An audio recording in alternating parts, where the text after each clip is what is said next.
మనుషుల ముందు నటించవచ్చు, దేవుని ముందు నటించలేరు. దేవుడు మనుషుడు పైరూపాన్ని చూస్తున్నాడు కానీ దేవుడు అంతరంగాన్ని చూస్తున్నాడు.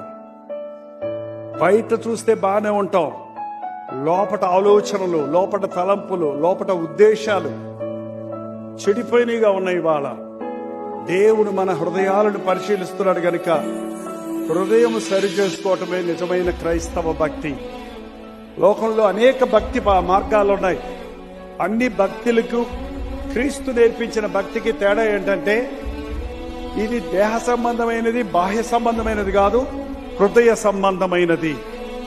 మన వస్త్రాలను బట్టో, మన అలంకరణ బట్టో, మన సిలువలను బట్టో, మన యొక్క రంగు వస్త్రాలను బట్టో, తెల్ల వస్త్రాలను బట్టో, మన యొక్క దండలను బట్టో, మన సిలువ వేసుకోవడం బట్టో మన భక్తిని ఎంచుతారు మనుషులు. కానీ దేవుడు నీ హృదయంలో ఏమై ఉన్నావని బాగా ఎరిగినవాడు.